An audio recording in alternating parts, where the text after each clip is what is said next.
We now have a wonderful final keynote of the day, and it's my great pleasure to introduce President Gutmann, who has really been, in some ways, the force behind the meeting, as she, as I said at the introduction, had announced that, sort of reaffirmed Penn's commitment to the research we do, the service we do in India, and the enormous number of faculty who work in India, as well as students who come from India, and wanted us to propel that interest in terms of having a conference on innovation in India throughout, from business sector to the legal sector to the public service sector. And the last presentation, or the last panel of the day, will be about urbanization.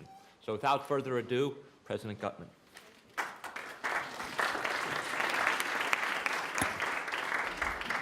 Welcome, everybody. It's really great to be able to be here, and thank you, Zeke. And I want to extend a special thanks to everybody here who has really taken a strong interest in propelling Penn's India agenda forward. This really is an important step in that direction. A year ago, we celebrated the 20th anniversary of the founding of the Center for Advanced Study of India, CASI, with a very successful symposium. And then we projected forward to having something even bigger. We didn't imagine at the time that it would entail programming in 2 cities, in New York and San Francisco, but why not? We have Wharton West in San Francisco, and we really do want to do everything we can at Penn to be an epicenter for the teaching and the study of what contemporary India has to contribute to the world. And it's my privilege today to introduce you to one of the foremost experts in helping us understand this. But before I do, I just wanted to extend my own personal thanks, and I know you all will join me in thanking our Vice Provost for Global Initiatives, who's really spearheaded this initiative with all of the faculty and leaders on campus with India. So Zeke, thank you very, very much for this. Thank you. Zeke wears many hats, including a Penn Integrates Knowledge University professorship named for Diane and Bob Levy. And I say that because that not only characterizes what Zeke is able to do for Penn, but what Penn is able to do when we tackle any issue. And this is the consummate conference, I think, to show what the integration of knowledge means for sparking creativity and innovation. And indeed, the title of the conference integrates the central pillar of the Penn Compact 2020, which is innovation. You all know that universities are drivers of innovation, but they used to try to drive innovation in silos by taking economics and perfecting it as a discipline, and taking political science and perfecting it, and taking sociology and so on, so forth. But we wouldn't have, for example, a Penn Institute of Urban Research if we were only disciplinary. Because to understand cities, you have to bring together disciplines. To understand countries, you do. And of course, to understand the interaction, it's all the more important. So this conference brings together some really timely issues of innovation in India, and it brings it into focus. And in doing so, I hope for all the faculty here, as well as the students, it underpins the way in which we can get insights by bringing the capacities of disciplines into productive, focused interaction. And this conference represents a broad collaboration across the Penn campus. It brings together some of the best minds from the Wharton School, the School of Arts and Sciences, the Law School, and the School of Design, to mention just 4. It's precisely the kind of interdisciplinary work that Penn excels at, and that is the future of higher education and the future of understanding.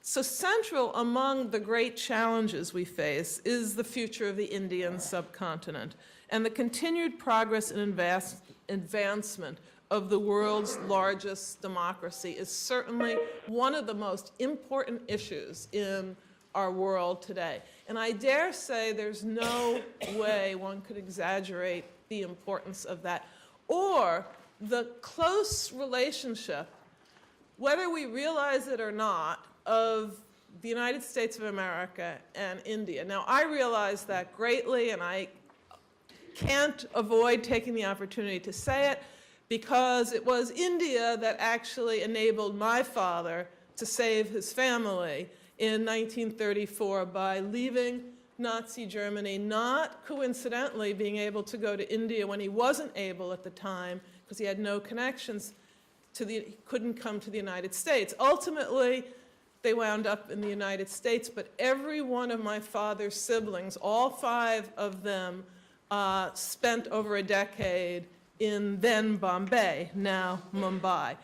Now that was at the cusp from colonialism to the independence of India, and it's only, the independence of India has only brought it into more and more prominence and importance as the world's largest democracy. Penn has a 130-year history of South Asian research. We teach the greatest number of South Asian languages of any university in the United States. More than 50 faculty and 13 centers from across Penn are engaged in research and work with India. We were first on the ground with a center for academic research devoted exclusively to promoting a better understanding of contemporary India. And for more than 2 decades, we have maintained a keen academic interest and involvement in the advances of India's government, society, and people. Now, who's bragging? That's not enough. We need to do more. The presence here today of so many renowned scholars, industry leaders, government officials, and public policy experts is evidence not only of Penn's ongoing commitment to the study of India, but also to the undeniable fact that there is a tremendous upside potential in bringing great minds together to really address the opportunities and the challenges for India's 1.25 billion people. Now, at this time, since you didn't come here to listen to me, at least not exclusively and not go on, but I hope you will listen to the very few words I have to say about this really important and impressive individual who was named by Foreign Policy magazine as one of the world's top 100 global thinkers, and whose regular contributions to the Financial Times, to India's Business Standard, and to publications that range from The Economist to the New York Times to the Wall Street Journal and beyond, have made him one of the world's leading voices on growth, trade, and development in India.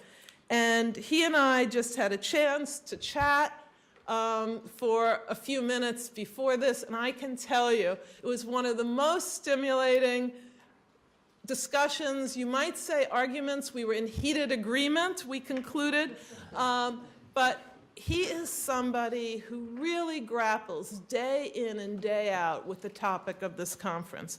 Arvind Subramanian is the Dennis Weatherstone Senior Fellow at the Peterson Institute for International Economics, and he's also Senior Fellow at the Center for Global Development. Dr. Subramanian advises the Indian government and serves as a member of the Finance Minister's Expert Group on the G20. His 2011 book, Eclipse: Living in the Shadow of China's Economic Dominance, was called by the Financial Times brave, intelligent, and not just controversial, but justly and rightly controversial. You want those adjectives in front of controversial, well-deserved praise. And on top of these many activities, We're especially pleased that he serves as a member of CASSI's International Advisory Board. His thoughts today will no doubt be illuminating. Please join me in offering a warm welcome to Dr. Subramanian.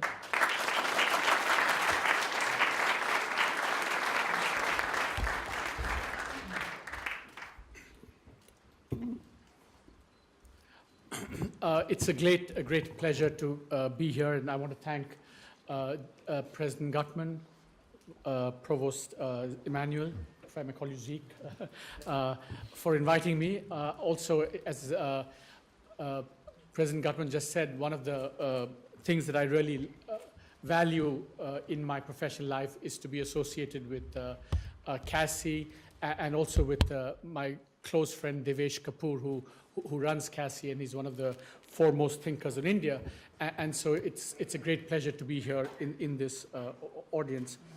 Unfortunately, President Gutmann has left, but I did want to, her story about Mumbai and escaping Nazi Germany reminded me of something that, I think India can be proud of, which is that, there is this culture of openness, which is key to innovation in some ways. And the story is that around the 2nd or 3rd century AD, when the Jews were fleeing persecution in Europe and the Middle East, when the first Jews arrived they arrived in Cochin. There's a synagogue in Cochin. And when they came, they had to kind of be allowed in, and they went to the ruler of Cochin, the Maharaja of Cochin. And apparently he said the following. He said, normally I don't let foreigners to come in, but I will allow you to come in on one condition. And that condition is that you must practice your religion. So I think this is, a really interesting thing about, I think our culture of openness goes back many, many years. So with that, aside, let me begin by saying that, I'm not an entrepreneur or a kind of inventor or a scientist. I'm more a macroeconomist and a development economist. So my talk today is going to be a little bit about, where India is, where the Indian economy is, and what that means for innovation going forward. So it's both about India, the macroeconomy, and its interaction with innovation that I'm going to speak about. So first of all, for those of you who kind of want a 5 bullet point summary of where India is at, I think first, one needs to realize that, India has been a booming economy, not for 5 years, not 10 years, but now for about 30 years. The economic reforms began in India in 1991 after a crisis, but Indian growth actually took off 10 years before. So we've had about 32 years, and when you hear NPR, you heard, the fastest growing Indian democracy, the fastest growing democracy in the world, that actually relates to a period of almost 35 years now, not 25 years. Second big achievement, since the early 80s, poverty has come down considerably from about 50%. Now, depending on how you measure it, it's somewhere between 20 and 25%. In some ways, we've, shed much of the East India Company syndrome, this wariness of foreigners. I think now India is well on its way to integrating with the world economy. If you look at the share of trade to GDP, it's gone up tremendously. And one of the surprises for me is that we're not, in terms of trade at least, we're not that much less integrated with the global economy than China is. I think, we all know about the vibrant private sector. I'm going to talk about that in just a second. That's another considerable achievement. It's a private sector now that's not just confined to Indian shores, but actually is now become very global in its operations. A point that actually some research by Devesh Kapoor brings out very nicely is that actually there's a lot of very positive social transformation taking place. Many of the hideous hierarchies of the past, associated with the caste system, is slowly beginning to break down under the onslaught of growth and reforms. There's some very interesting work for example, in very backward parts of Uttar Pradesh. In fact, the Dalits, the untouchables, are not just progressing in economic terms, but they're actually in terms of social custom, mores, practices, they are becoming more part of mainstream society. So that's a very, and of course from the point of view of this conference, we've just sent a mission to Mars, not to mention the nuclear capability that we've had for a very long time. So these are India's considerable achievements, and I think one should take note of that.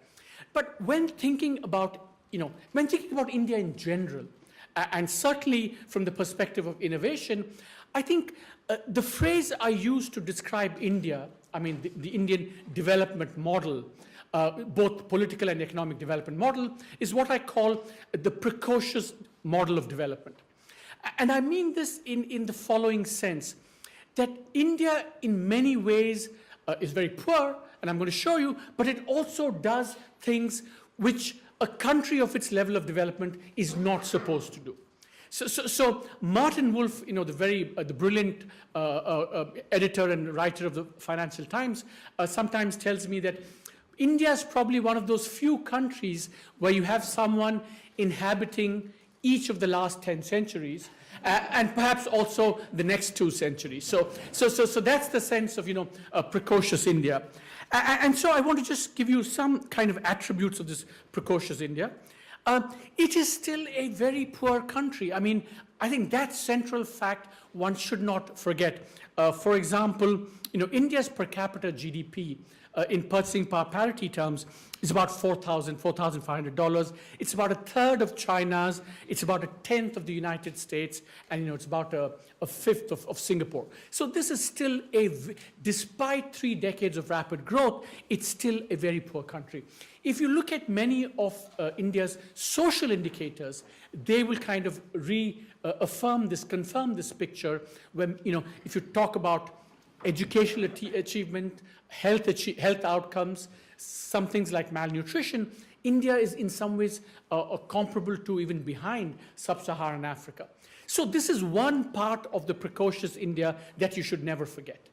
This is still a poor and still a country that's grappling with fundamental economic, social, and development challenges. But then you have the other side of India, and I want to give you 2 indicators of the India at the cutting edge. India is a country that has grown by using and developing its skill-intensive services much more than its unskill-intensive labor in the form of manufacturing. So if you look at this chart, for example, look at the red line, which is the share of manufacturing in GDP. India's has never exceeded 17%, and it's actually in the last few years, it's deindustrializing. It's a very worrisome development, but the flip side of that is you see how services, especially skill-intensive services, is kind of rising very rapidly. And I contrast this with China. Look at where manufacturing is. China's development model has been based on using its low-skill labor and becoming a manufacturing powerhouse, and manufacturing has been about 35–40% of GDP, and that's been the source of China's transformation.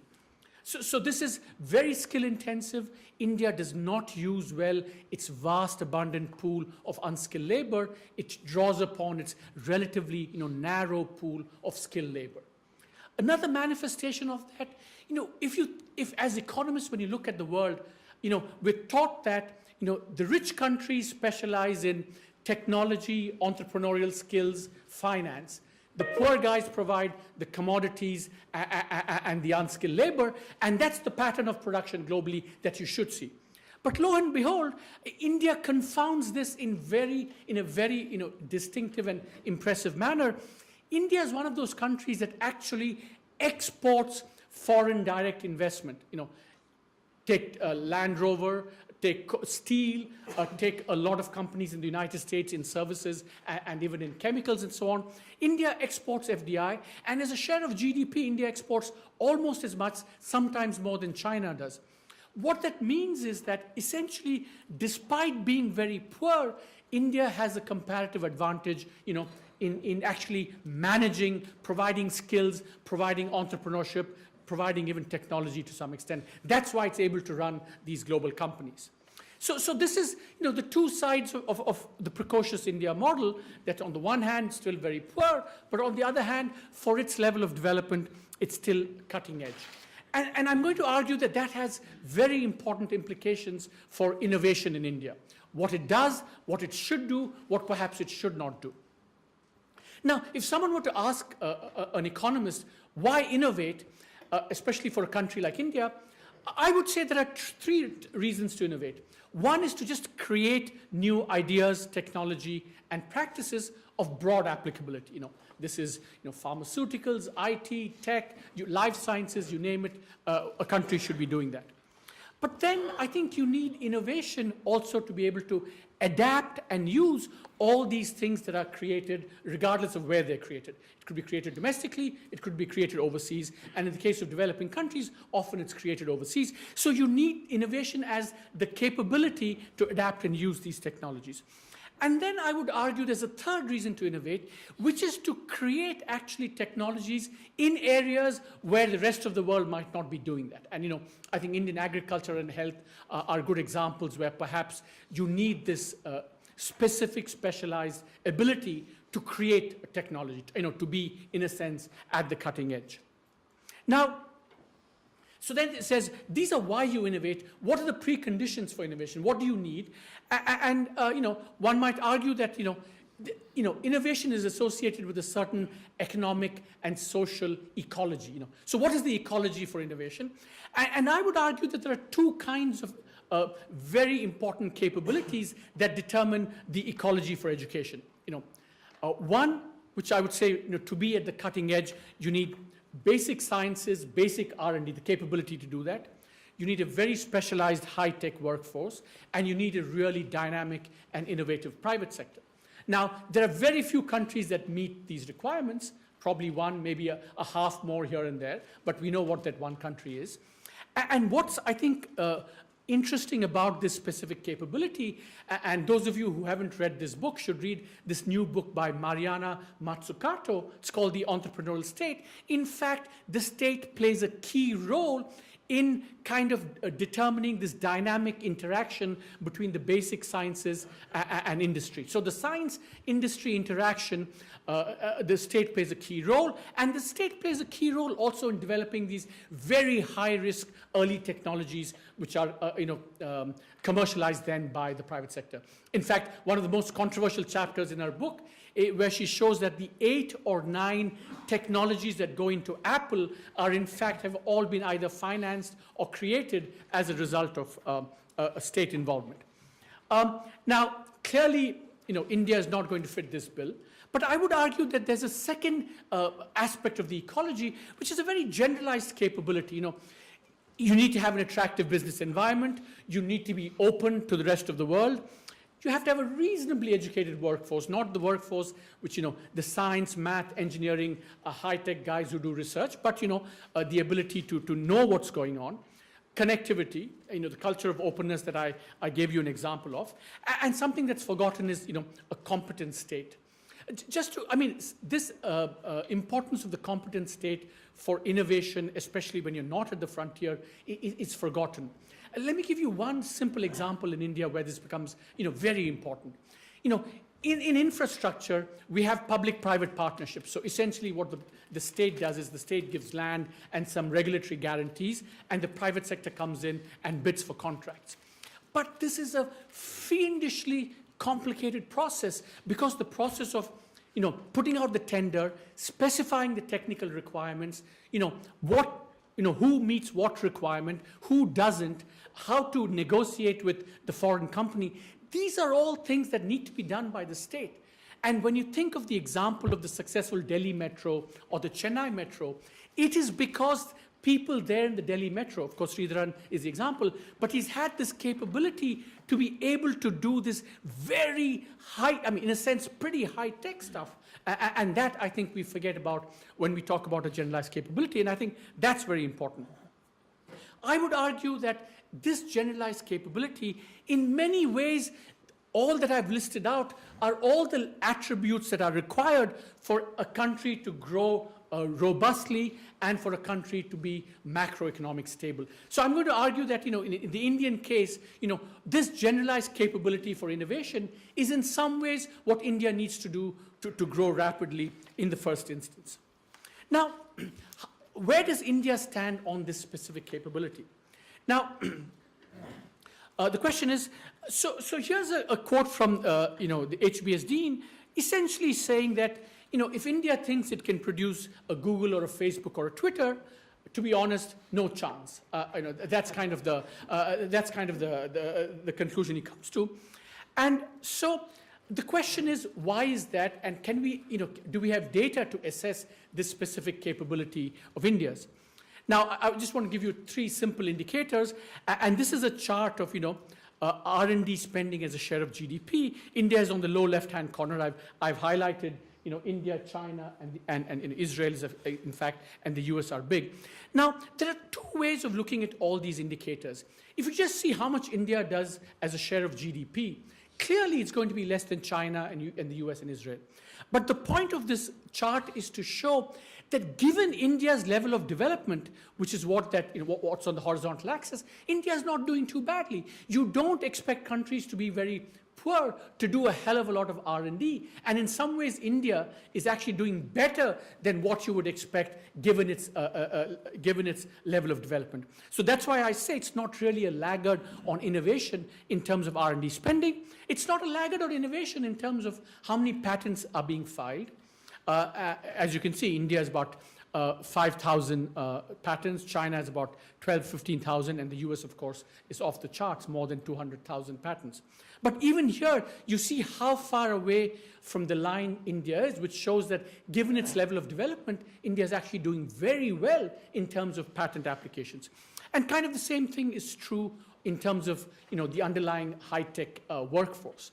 Now, 2 things I want to mention here is that you look at any of these indicators, R&D, innovation, science and education, over the last 20 years, India has made fairly rapid strides. But it pales in comparison to the strides made by China. So on any of these things that you look at, if India is times 2, China is times 10. So there's no question. But then I would argue that that's not very surprising because China has also grown very, very rapidly. So India doesn't have this. India is not at the cutting edge frontier. It does enough given its level of development, but it's not at the cutting edge. And the question is, does India need to be at the frontier? And I think here I want to make an important point, which is that for a country that's poor, the rationale for this kind of innovation is very different from a country that's rich. I mean, one of the things I study is how countries grow over time, over 200, 300, 400 years. And the thing is that for rich countries, especially the United States today, technological progress, R&D, innovation are existential necessities. Standards of living in the US cannot rise unless you have continuous technical progress. And that's why there's a recent debate in the US between the pessimistic camp on innovation and the optimistic camp.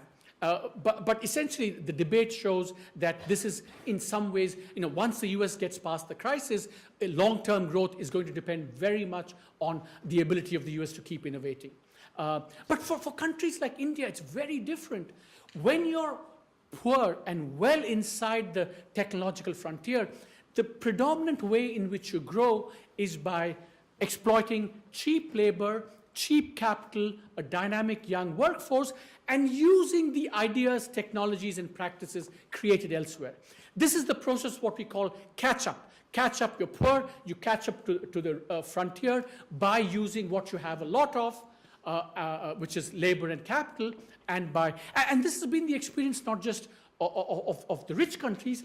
In the last 30, 40 years, all the countries that have grown rapidly, Taiwan, Korea, et cetera, they've all grown through this process of, they've not grown by being cutting-edge innovators. So I think that's one thing you have to keep in mind, that India may not have the cutting edge that the US or other countries have, but in some ways it doesn't need to have that. What it does need, of course, is this general capability. And I think here the good news is that we have a dynamic private sector, a very young workforce. Connectivity is one of the great successes in India. Until recently, every month, 12 to 15 million subscribers were being added to the cellular network. And as I mentioned, there's a culture of openness as well. So I want to talk about what kind of innovation does take place in India from a kind of macro sense. I think there are three kinds of innovations that are taking place, three categories of invention. What I would call good, and which is one category, and two, kind of things which are a little bit more ambivalent, and I'll tell you why I think it's ambivalent. One, I think there's a lot of good innovation taking place, not a lot, some innovation taking place to improve state capacity. And I think one of the projects that all of us are very excited by in India is this biometric identification project called the Unique Identification Authority of India. It's being run by one of the former CEOs of one of India's iconic IT companies, Infosys. And the potential of this to transform India is actually quite substantial. Because the hope is, in the long run, is that, not even in the long run, it's actually beginning to happen already, that if we have biometric identification, India can roll some or all of its very, very expensive subsidies for the poor. We have subsidies for fuel, fertilizer, power, and food. Very expensive, 2 to 3% of GDP, perhaps more. And if you apply the Rajiv Gandhi law to it, Rajiv Gandhi law is that, for every 1 rupee that the Indian government spends, about 15% goes to the ultimate beneficiary. So it's very expensive, very leaky, very wasteful. But if you have biometric identification, the hope is that India can move to more cash-based transfer schemes, much like what Mexico has done or Brazil has done, and then this could transform not just in terms of the efficiency of delivery, but also could transform India's macroeconomics, because then the government can save a lot of money. So this is the unambiguously good kind of innovation. There's in agriculture we have a different kind of innovation. What is happening is that if you recall, the Green Revolution happened in India because internationally, internationally funded innovation was taken up by publicly funded institutions all over the developing world, who converted these innovations into actual technologies, which required a lot of support in terms of adapting them, but also kind of spreading the word to farmers through extension systems. So that's how. So the state played a very key role in this green revolution in India. But now, many of these public institutions, the agricultural research universities, the agricultural institutes, have declined. Extension systems have declined. So what has happened in India is that much of the innovation comes now in agriculture from the private sector. And usually it's come about through partnerships between foreign multinationals and Indian private sector companies. So for example, one of the big successes in India is the adoption of BT cotton, and cotton production, especially in Gujarat, has grown very rapidly. Similarly, in maize, we've had tremendous things, so we've had much progress there. The other area where we've had a lot of progress is, if you think about Indian agriculture today, on the one hand, there's a lot of, we need to be at the frontier in terms of yields. But the really big problem in some ways in Indian agriculture is the stress on soil, water, and, believe it or not, the lack of labor. The lack of labor in Indian agriculture is a big problem. And so developing varieties that conserve on water, developing practices that conserve on labor, and so mechanization in Indian agriculture is now becoming much more, especially in rice cultivation, it's becoming a big thing. So this is an example of, I would say it's good because it's happening. It's good the private sector is involved. But in some sense, it reflects, again, the fact that some of these public institutions are not declining. Because it's conceivable that going forward, some of this R&D will not take place in the private sector, especially in terms of, conservation agriculture, soil and water, and that may have to be done more by the state, and then we may run into problems. The third, I think, kind of innovation that's taking place in India, it's what's called, frugal or Gandhian innovation. Essentially, the Indian term for this is jugaad, which is kind of clever getting around of regulations and things. And essentially what's happening is that because there are serious distortions in the public sector, water delivery, shambolic, as someone said in the previous panel, only 25% of Indians have access to tap water. So instead of having major public forms of delivery, we have more micro utilities delivering water, using water above the ground, testing, and then distributing it through other channels. Similarly, in energy, we know that the Indian power sector is in pretty bad shape. Often we have lack of power, interrupted power, unfinanceable power, lack of private investment. And so what happens is that you're finding people are trying to find low-cost solutions, often based on renewable sources of energy like solar and biomass. So this is the kind of innovation that's taking place in India, which kind of leads me to, this bad innovation or the kind of not so good innovation, leads me to kind of a few concluding thoughts that I would like to offer on what the key challenges are in India going forward for innovation. I think I'm going to stick my neck out here and say that, Indian economic prospects and Indian economic dynamism and innovation, there is a two-way link between the two. There's no question about that. But I would argue that the stronger link goes from, getting growth and macro stability to innovation than the other way around.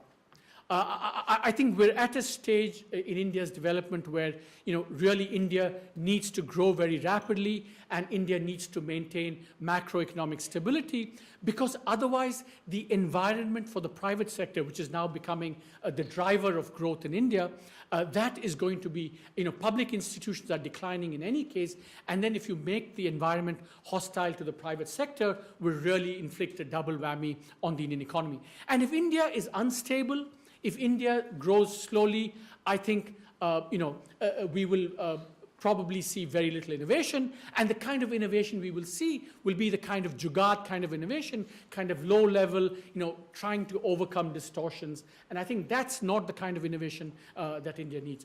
So absolutely a robust economic growth is really very important, I think, which means making the business environment more friendly, strengthening the public sector capacity.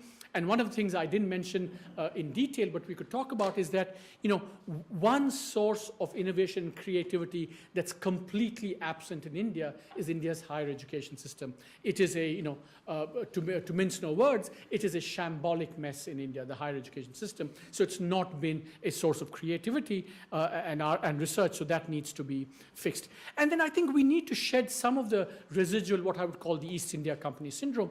If you take, for example, even in agriculture, there's still a lot of opposition to private sectors, foreign private sector involvement in the seed technology, in using BT, biotech, and these things. So I think we need to shed some of that if I think the private sector and, in fact, the foreign private sector is going to play a key role. I think one of the things I should say is that, one thing I study a lot is the Indian macroeconomy. And the bad news today is that India is amongst one of the most fragile economies in the world in terms of macroeconomics. We've had very high inflation, about 4 years of double-digit inflation. Our public finances are kind of out of control. We've been depending a lot on foreign money. And, over the summer and fall, we very nearly came close to a foreign exchange crisis, a financial crisis. And the rupee has stabilized, but we are no means out of the woods. And just to give you one example of how this dynamic works. So I deal a lot with, the US business sector. And 4 or 5 years ago, when India was growing at gangbusters at 8 and 9%, the US private sector was so forgiving of all of India's problems. Every challenge was an opportunity. This doesn't work, doesn't matter, it's a big dynamic market, we need to get in there in any case. But I testified in Congress, in March of this year, when India's growth started decelerating and with all these macro troubles, and the mood is very different. Every opportunity has now become a challenge, and the session turned out to be a kind of India-bashing session about how India is doing everything wrong. But that kind of tells you, what happens if India slows down. If India falters economically, I think the prospects for innovation are correspondingly going to decline. So I think that's something I would say is the first order challenge for India if India is to be a robust, dynamic, innovating of its own kind, innovating location. My last point, of course, is that, I'm at the University of Pennsylvania.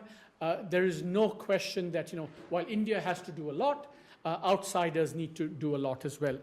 And one of the things that I think is insufficiently appreciated about India's IT revolution is that it was not just a matter of India having this highly sophisticated, educated workforce produced by the Institutes of Technology and the Institute of Management. There was a very important sense in which this went abroad and then came back. The whole circulatory migration is a big source of creativity and innovation. And if that has to happen, the country as a whole, the United States, needs to remain open, and universities themselves have to remain open in order for this channel of innovation to continue permeating the Indian economy. So I would end by saying that big challenges ahead for the Indian economy. And then elections are looming now, so a lot of political and economic instability potentially in store. And unless India can navigate this securely, confidently, effectively, not just Indian growth, but innovation in India, by Indians, for India, will suffer as well. Thank you very much.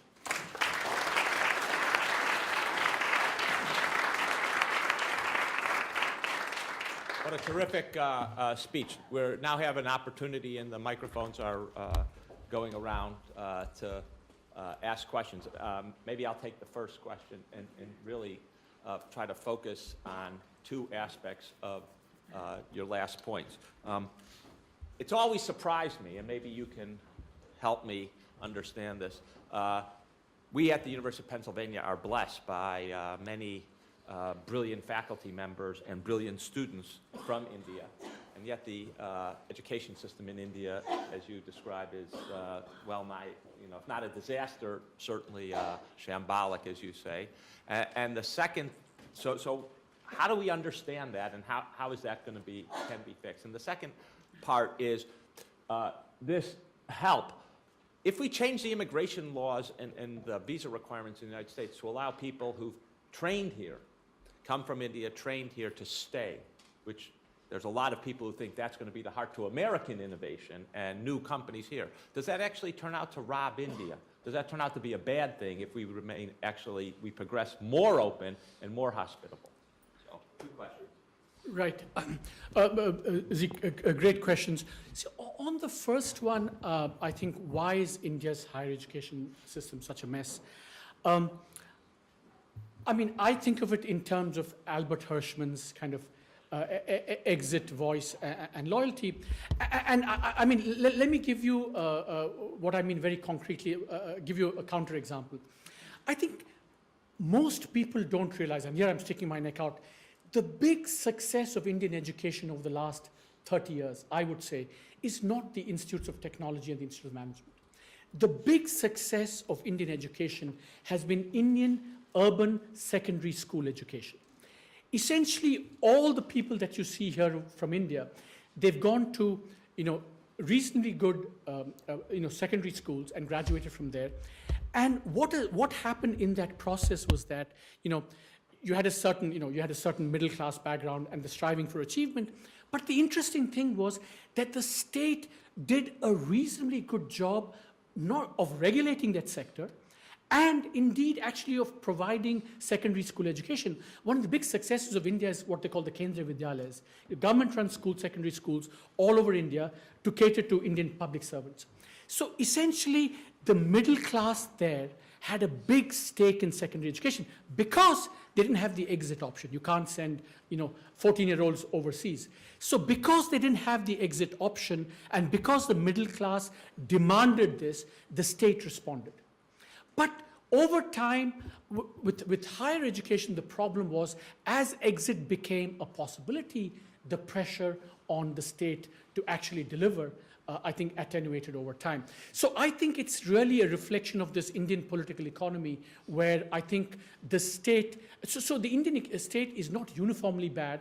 I mean, it's not uniformly good, but there are pockets where it works, and the pockets where it works are because of this, this political economy, whereby, and the Indian secondary thing, it's learning by rote and all of that, but the striving, the discipline, everyone tries to make it to these IITs. The kind of, I think I would say, college application time in the US is a breeze compared to what Indian kids face in grades 11 and 12 when they're desperately trying to clear their exam and aspire to the, the higher institutes within India. Your second point was about, what I might call the brain drain argument in kind of crude terms. I think that, there's a lot of evidence on this, and of course the evidence is contested, but my colleague at the Center for Global Development, Michael Clements, argues that the brain drain argument is highly exaggerated. I think that what I would say from an Indian point of view is that, even if there was a loss of talent, over time, I think the fact that the world is becoming much more global and circulatory, it's not just that people move back, but ideas move back and technology moves back, finance moves back. So over time, I think the circulatory aspect, and the more and more it's becoming circulatory, the more I think the costs of the brain drain in a very kind of immediate sense keep getting, get overridden. Maybe not decisively so, but I think certainly the cost-benefit calculus has changed considerably over time. If 20 years ago you said brain drain, I would take it much more seriously, but now it's kind of a completely different dynamic at work. Yeah, please. I would like to hear your views on India's caste-based quota system, and then do you think it's holding India back and we need to abolish that completely and then go to based on merit, everyone should get to the higher education and to the jobs even? Whenever I am asked this question or when I have to respond to this question, I think the first thing I think one should say is that in some ways, people from a privileged background like all of us in India are almost unqualified to answer this question. In the following sense that, a friend of ours actually wrote this piece, Pratap Mehta, on this. And he begins by saying that, I cannot even begin to understand what you and your forebears went through over the last 20 years, the shackling, the lack of opportunities, the discrimination, so on. So I think one has to be, very conscious that, there's a big problem here that these people, the disadvantages that these people have felt, these communities or various communities felt over generations.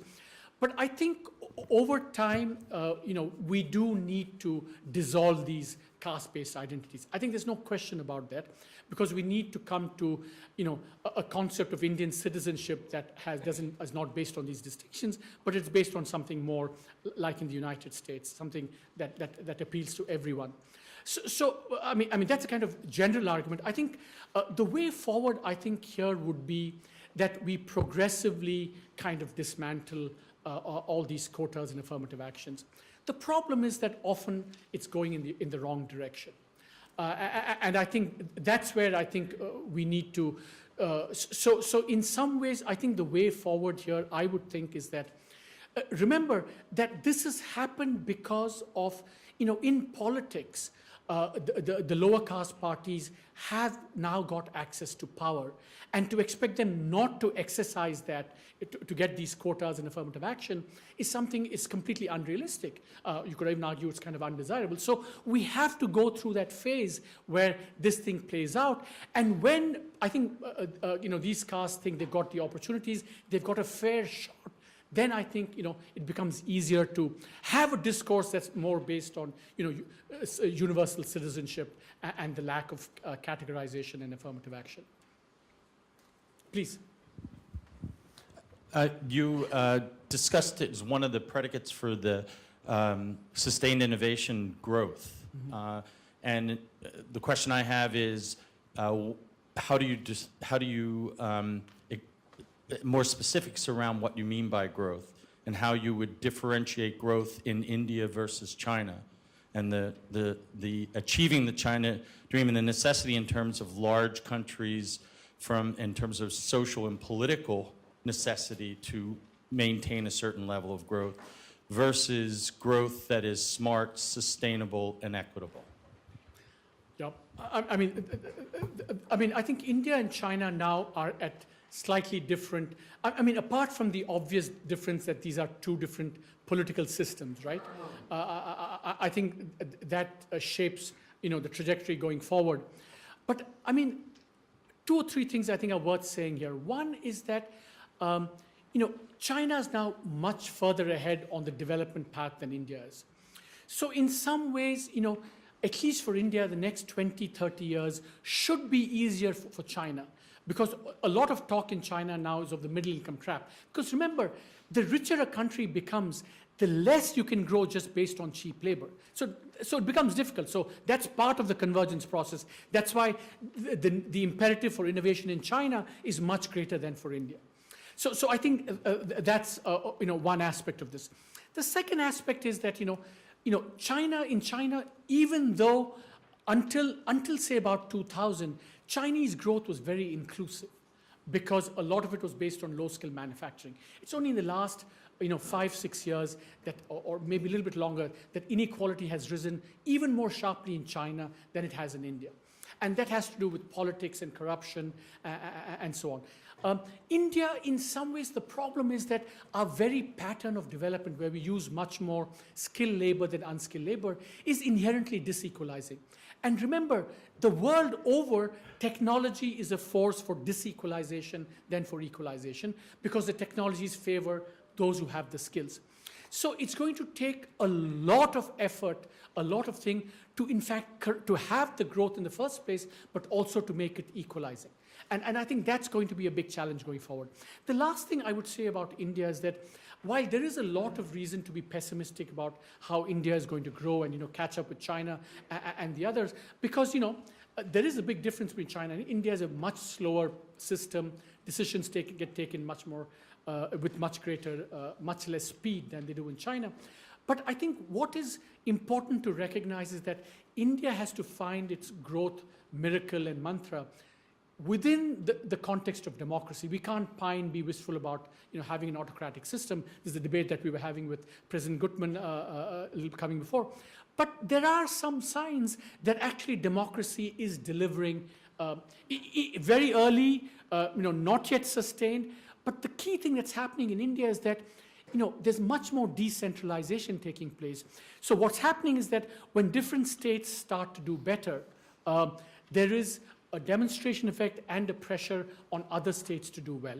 That's point number one. So it's kind of a little bit like the US model of the late 1800s. It's a dynamic, decentralizing place. I mean, the Gilded Age is also a similar comparison, but it's decentralizing, so that imparts dynamism. And the second thing is that, and this is where democracy comes in, is that better governance, better economic performance is slowly being rewarded at the polls. And finally, that's the way democracy can work in India. It's not going to work by the center dictating, because the center is weak and it can no longer dictate to the states and levels of government below that. Yeah, sorry. Yeah. Excuse me, yes, I'd like for you to continue that thought process. It's my understanding that the United States is much more androcratic than India, and I would like for you to... Androcratic. Androcratic. Okay. And I would like for you to comment on the Panchayat Raj system and its success as a method or a model the United States could replicate. Thank you. So androcratic, my daughter thinks that, all the cases of violence and things that against women that you see in India, even to make that comparison seems a little bit far-fetched, especially with, in the last 1 year, you've seen all these, really ghastly cases of rape and against women in India. So, in all of this, you put two intellectuals and, they will give you, so for example, Amartya Sen, if he were here, he would tell you that, the whole discourse of debate involving women and women being prominent intellectually and in society goes back, 2,000, 3,000 years. We had very prominent women thinkers, women scholars, women intellectuals. And in fact, if, I'm overplaying my hand a little bit here, but if you think of the Indian epic, the Mahabharata, which is kind of, shapes Indian kind of mores and morals in many ways, it is a case of polyandry. One woman married to 5 men. So we've always been, in that sense, you could say we've been more, androcratic than the US, but I don't want to push that too far. On the thing about the Panchayati Raj, I think that, the jury is out in India on the Panchayati Raj. I cannot with any confidence say that this is a model for others because, the part where power has been devolved to that level is maybe, working to some extent in rural India. But, urban India, for example, that level is far from clear it's working because that, the big cities are, like Bombay, are in very bad shape. And that's partly because urban governance, the structures, the incentives are all wrong, taxation things are all wrong. So I think the Panchayati Raj experiment is A, too early to tell, and B, I cannot, even the limited evidence we have, I cannot say that it's a kind of model for success that I would hold up to, Bloomberg, the mayor of New York, or de Blasio, the new mayor of New York. So, it's a work in progress. Sorry, yeah. I have a question regarding the demographics. So if you look at demographics in the Indian region or subcontinent and China, the demographics of the number of working people in China is declining. And going forward, it will decline even further. So there are some opportunities and challenges based on that. And on the other side, in the Middle East, there is also a reverse demographics where the number of people who are younger, 15 years or around that age, is coming to workforce, and there will be a huge youth bulge.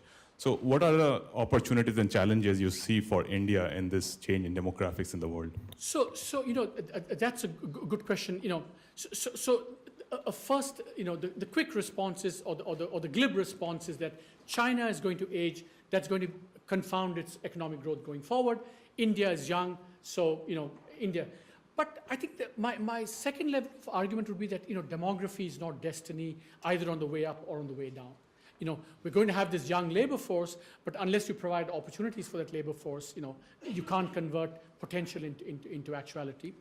And remember, and similarly on the other side, China has a lot of levers to, offset the effects of aging. For example, now in the most recent plenum, they're going to repudiate sort of its one-child policy. And they can increase labor force participation. They can, increase skill levels in the population. So they can put off or offset some of the adverse effects of demography as well. But I think my final answer to you is that, as China ages and as China becomes richer, you would think that, that whole manufacturing that was based on cheap labor, a great place to come would be India. But that's not happening because, Indian manufacturing is in very bad shape. We don't have the infrastructure, the labor laws, all militate against, large-scale manufacturing in India. So India as the kind of haven that, foreign investors in manufacturing are looking to is just not happening. And so that's another example of, demography not being destiny. You've got to do the things in order to attract the investment that's going to clearly move away from China as they become richer and as they age. Yeah, sorry. Fundamentally speaking, what sort of innovation would be required in the Indian higher education system? And is there something we can learn from the success you talked about in the higher secondary urban education to Yeah, see, again, Devesh Kapoor here is the expert on that, and we were talking about this just before coming, that I think, so there is there are two fundamental differences between secondary and higher, right? One, you don't have the exit option in secondary education. And two, kind of related to that, the pool of talent who are going to teach, in one case is local with secondary schools, and in one case it's global. Higher education now, the market for teachers is global. And that's going to make it very difficult to think about how you can revive higher education in India.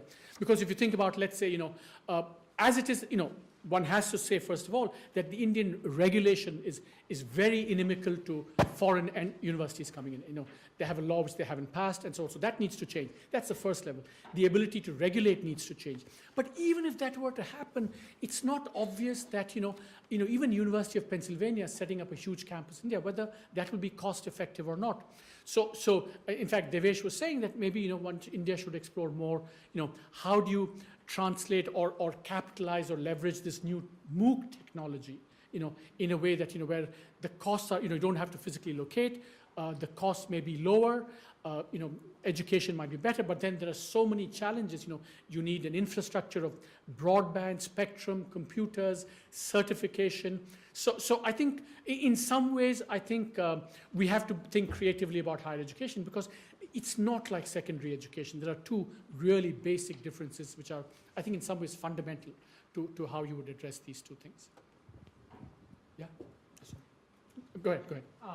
Curious to get your perspective on what output of innovation would be most recognized by the Indian middle and lower classes.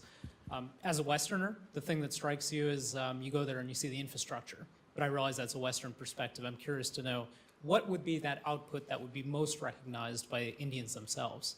That's a very good question. I mean, I would think that, in fact, the two areas that I mentioned, or certainly, for example, energy,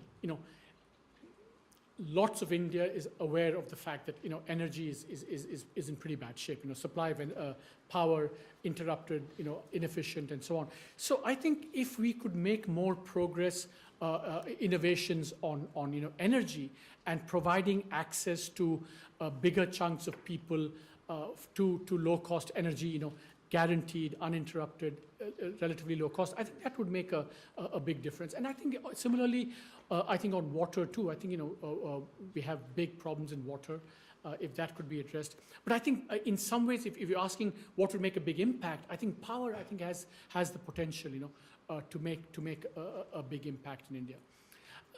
The other possibility, of course, is that I think, one of the things we don't talk about is, if you were to ask me, one of the sectors in India that's really backward is actually health, both access and quality.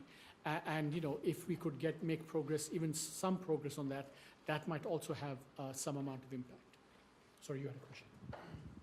I'm a bit curious about your characterizing Jugaad as less good innovation, and I wonder if it's partly because you alluded to the fact that it often involves going around regulation and not really breaking the law. But I just wanted to, in defense of Jugaad, mention to you that actually there's another English word used in every Indian language called adjust, pronounced as I'm pronouncing it, which actually refers to, fixing the regulatory system. And Jugaad is almost always referred to as the technical side of innovation. So perhaps in your, you may want to sort of be less, or be more forgiving of Jugaad. No, so a couple of things. Whenever I hear the word adjust, the way you pronounce it, it always reminds me of the, crowded, packed, second-class sleeper traveling from Chennai to Delhi, where people come in and say, please adjust. So progressively that seat is occupied, beginning 3 people, then 5, 6, 7, 8, and they've all adjusted. And and that's the fun of traveling in train, the romance of train travel in India. But on the Jugaad side, I would say that, don't get me wrong. I mean, it's better to have Jugaad than not to have Jugaad. I mean, there's no question about that. But the point is that, why do we have to put ourselves in a situation where we keep needing, Jugaad not just as isolated, but as a way of life. Jugaad's a way of life, as a way of entrepreneurial life. That's, I think, the sense in which I think that's something we need to worry about. Yeah, sorry, you had a question. Yeah. The one model of economic development that has worked in Asia has been the export manufacturing kind of model, right? For China, Korea, Japan, so forth. You seem to say in your previous comments that you didn't think that can work in India. Could you elaborate on that, or could it work better on a regional basis in certain states, or is there no hope for that model in India? So this is a question I've thought quite a lot about, the nationalist in me and someone who's studied kind of economic history says that clearly unless we do that, because almost every successful development case in recent economic history has involved low-skilled manufacturing. I mean, there are some models based on natural resources like Chile and Botswana to some extent, but the majority of cases in East Asia, Africa, Mauritius, to some extent Mexico, the southern Europeans after World War II, they've all required manufacturing. So the question is, clearly that needs to happen. But in terms of how likely it is, I remain very pessimistic for two reasons. I think I remain pessimistic because, one, you see that India's model has always been skill development, for a variety of historical reasons. So I think it's actually really difficult it's like the Titanic, you want to change that in mid-course. And one manifestation of that is that, Ed Luce has this book on India where he says you go and talk to, the manufacturing companies in India. When they have, when they're thinking forward, they're thinking of, actually using robots as opposed to hiring unskilled labor. So the whole, in agriculture in India, it's all getting mechanized. So that's one reason why I feel, historically, that's kind of, it's going to be difficult. The second is that, manufacturing is very transactions intensive. It's very infrastructure intensive. You need power, you need roads, you need sanctity of contracts, especially if you want big manufacturing. And, not only are things poor in that regard, the prospects for them improving, I just don't see it happening.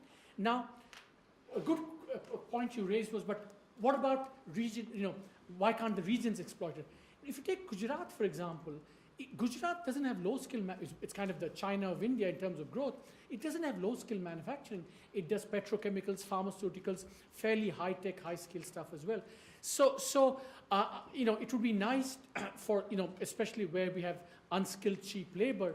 But the places where you have unskilled labor like Bihar and Uttar Pradesh, where the demographic boom is going to be, fully enforced, those are the worst governed states. And to expect foreigners or even others to sink a lot of capital, which is what large-scale manufacturing seems, I hope I'm proved wrong on this, but it seems kind of very difficult. Yeah. Earlier in your talk, you talked about ecosystems of innovation, and you talked about ecosystems of innovation, and then you talked about, later in your talk, about university education and limitations in that. So it seems to me that some of the software revolution was because of an ecosystem of educated people in particular areas. And if you were to take your point about percentages versus absolute numbers, I think some of the latter comments are kind of more boil the ocean sorts of, you have to do lots of things. How about, are there some ecosystems that are promising in India in particular areas? I mean, and I think you have deep awareness of that. It'll be nice to hear some comments on that. For example, I think, in agriculture, we're kind of developing a kind of small ecosystem around where it involves, a dominant role for the private sector. Another part of the ecosystem that's potentially, it could be something is, many of the foreign companies are setting up research laboratories and research institutes in India. So presumably there could be some spillover from that as well. I think, again, in kind of cloud computing and things, again, where, what you need is, spectrum, a computer, don't have to rely too much on the state to get in the way. Maybe there are some possibilities there as well. And one thing I have to say, the other thing, of course, is that in medicine, in pharmaceuticals, I think there is, India has moved slowly away from being a purely, generic manufacturer to a country where, some amount of R&D collaboration also takes place. So that's, again, maybe an ecosystem which has potential. Yeah.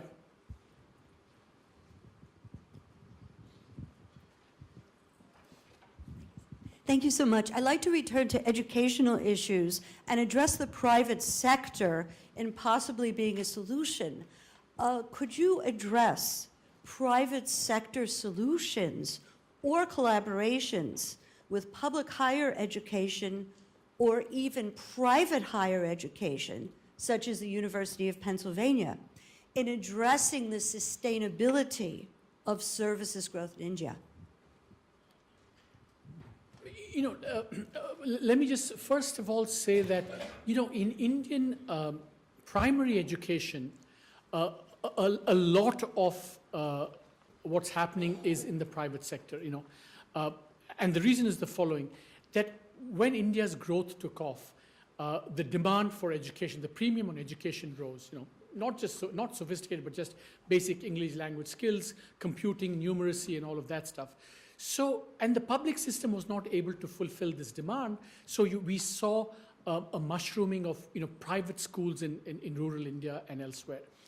And often these were, the teachers were paid 1/6 as much as in the public schools, much poorer facilities, but clearly they were providing a service that someone else wasn't, and so that was, so private primary education is kind of, doing well, but again reflecting the failure. In fact, in one very interesting study done by some people, they showed that precisely in those areas and districts where the public system was dysfunctional, teachers not showing up, for example, precisely in those areas, private schools were doing better. Now, can one, replicate that or draw upon that example for higher education? I think private, public, first of all, the regulatory situation in India has to change for there to be any improvement in higher education. And it's not just in terms of allowing private providers, domestic and foreign, to come in, but also, independence for people to, to set courses, pay how much they want. All these things are still highly regulated.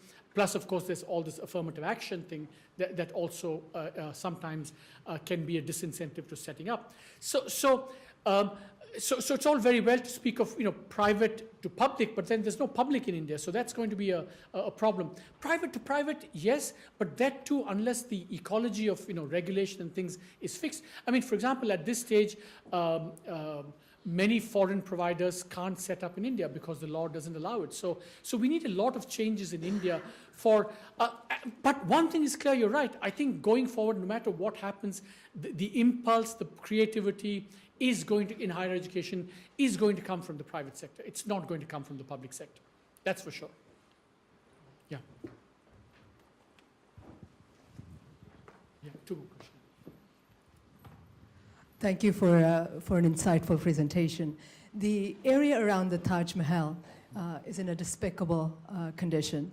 I'd be interested in hearing your thoughts on India's declaration of 2010 to 2020 being the decade of innovation in relation to the area around the Taj Mahal.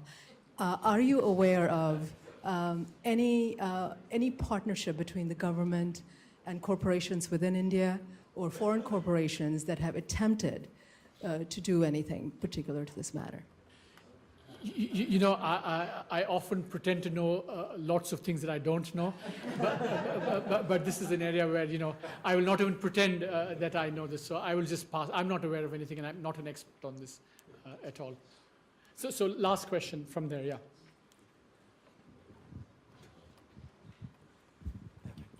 Thank Thank you very much. Looking at the growth of the service sector, what is your view on what is happening in the retail sector in India, where the government and the regulation seems to take 2 steps forward and 3 steps back, or 1 step back at a time without a clear direction?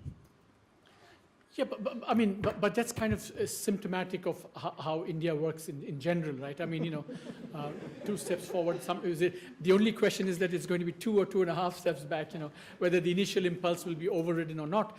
But I think, a few things about retail. I mean, on the scale of things that the government needed to do, retail was not amongst the highest priority, so let's leave it aside. But given that they did that, I think. And they did that because of the crisis and wanting to be seen as friendly to foreign investors. So that's why it happened.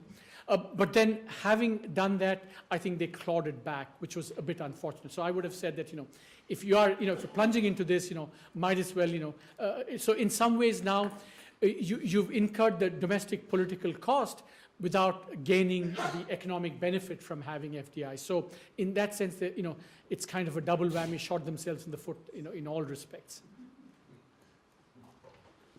Well, join me in thanking Professor Subramanian.